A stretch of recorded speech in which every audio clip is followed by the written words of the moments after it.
अस्सलाम वालेकुम दोस्तों, वीडियो शुरू करने से पहले मेरे चैनल को सब्सक्राइब करें और नीचे दिए हुए बेल आइकन पे क्लिक करें ताकि आने वाली वीडियोस का आपको नोटिफिकेशन मौसूल हो सके।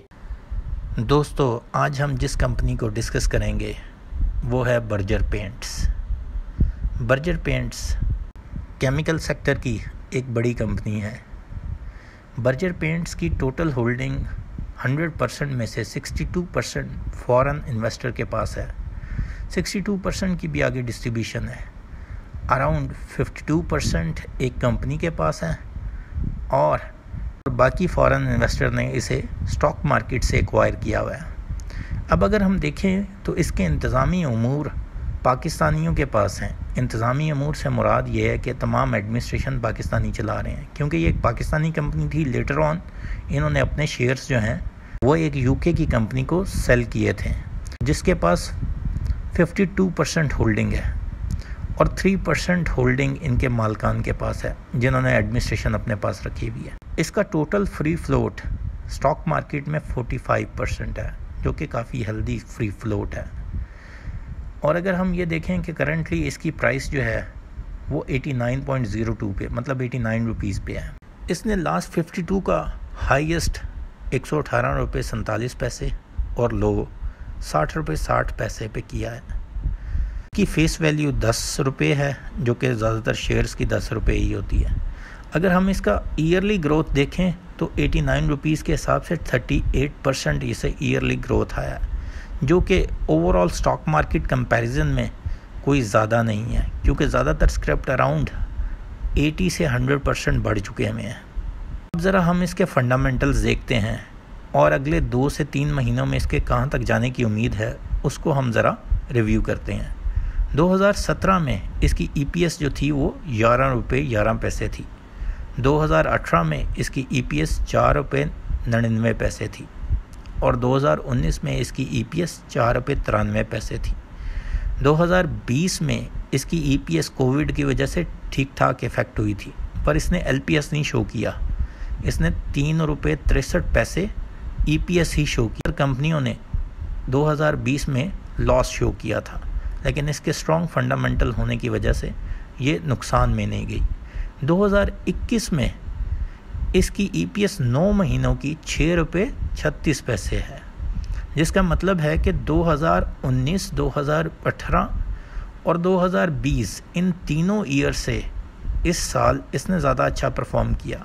अब हम ये भी देखेंगे कि इसने परफॉर्म क्यों ज़्यादा अच्छा किया, और स्पेसिफिकली अगर हम इसके पे आउट्स को देखें, 2017 में इसने सबसे बेहतर पे आउट दिया, जो कि 45% डिविडेंड था।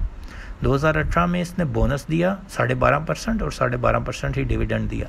2019 में 10% डिविडेंड और 2020 में 10% डिविडेंड। इसकी लास्ट क्वार्टर की EPS जो थी वो 1 रुपये 34 पैसे आई, और इसकी ओवर द 5 ईयर अगर हम देखें सिवाय 1 साल के 2020 के बाकी जितने भी ईयर्स को हम देखें तो इसकी लास्ट क्वार्टर की अर्निंग सबसे अच्छी आती रही है। अब अगर हम ये देखें 6 रुपये 36 पैसे की अर्निंग के साथ इसकी प्राइस वैल्यू कहाँ है और ये अर्निंग आई क्यों। सबसे पहले यह सवाल होता है, ये अर्निंग आई क्यों और ये कंसिस्टेंट रहेगी या नहीं रहेगी। 2019 की अगर हम इसकी EPS देखें तो उसमें ओवरऑल कमी 6% आई थी 2018 के कंपैरिजन में, लेकिन वो ओवरऑल कमी इस वजह से आई थी कि तेल की कीमतों में काफ़ी इजाफा हुआ था, अफरात ज़र में काफ़ी ज़्यादा इजाफा हुआ था, सूद की शरह बढ़ गई थी। अब ये इसको डायरेक्टली हिट इसलिए करते हैं कि इसकी जो मेजर प्रोडक्ट्स हैं उसके अंदर ऑयल यूज़ होता है। काफ़ी केमिकल ये बाहर से इंपोर्ट करते हैं जो कि इनकी प्रोडक्ट्स में इस्तेमाल होते हैं। इस वजह से इस कंपनी को अराउंड 6% इम्पैक्ट हुआ था। 2020 में इसको इम्पैक्ट कोविड की वजह से काफ़ी आया, लेकिन स्टिल कंपनी अपने आप को प्रॉफिट में शो करने में कामयाब होगी। इसीलिए इसकी प्राइस इतनी ज़्यादा नहीं गिरी थी in comparison to other companies, और ये स्टिल 60 रुपये के एक लेवल को सस्टेन कर गई थी। 2021 को देखें तो सबसे ज़्यादा इन्होंने लास्ट 5 ईयर के मुकाबले में सबसे ज़्यादा सेल्स की है, जो कि 4085 मिलियन के लगभग है। और इसने जो अपने अखराजात कम किए हैं, जो कि लास्ट ईयर इसी टाइम में, इसी 9 महीने के टाइम में 637 मिलियन थे, और इस साल उन्होंने 583 मिलियंस के अखराजात किए हैं, जिसमें तकरीबन 61 मिलियन की ओवरऑल कमी अखराजात के अंदर आई है। जो ओवरऑल प्रॉफिट इसने 9 मंथ पे शो किया है उसको अगर हम देखें तो वो अराउंड 130 मिलियन का मुनाफा है, क्योंकि इनकी सेल्स भी बढ़ी हैं। इन्होंने तशहीरी और इंतज़ामी अखराजात कम किए हैं जो कि 61 मिलियन है, मैंने आपसे शेयर किया है, जिसके अंदर सबसे ज़्यादा एडवर्टीज़मेंट के अखराजात के अंदर कमी आई है जो कि 54 मिलियन है, और इंतज़ामी अखराजात में 7 मिलियन। ओवरऑल अराउंड 61.96 मिलियन इंतज़ामी अखराजात की वजह से कमी आई है, और सेल्स को मिला के देखें तो 130 मिलियन ओवरऑल मुनाफा 9 माह के ऊपर हुआ है। तो इस परसेंटेज को लास्ट ईयर से कंपेयर करें तो 175% है।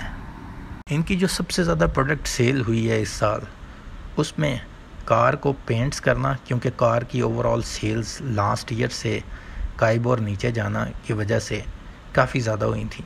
ये इनके पास जो ऑर्डर्स थे उसके अंदर एक ये सिग्निफिकेंट इम्पैक्ट डालता है।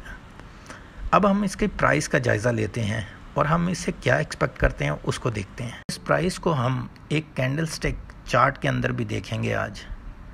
अगर हम 89 प्राइस का जायज़ा लें तो ये प्राइस अराउंड 89 के इर्द गिर्द ही हावर करती है पिछले 5 सालों में।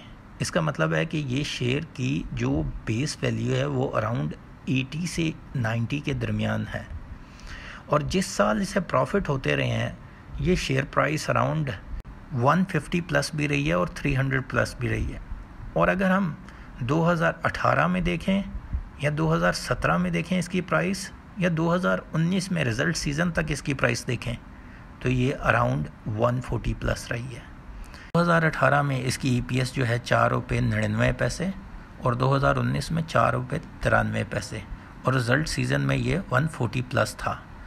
और इस साल 9 महीने की इसकी EPS 6 रुपये 36 पैसे, जिसका मतलब है कि हम इसे रिज़ल्ट सीज़न में अराउंड 140 तो देख सकते हैं, जिसका मतलब है यहाँ से अराउंड 50 रुपीज़ का अपसर्ज, जिसका मतलब ये है कि हम लोग अराउंड 60% ग्रोथ की बात कर रहे हैं।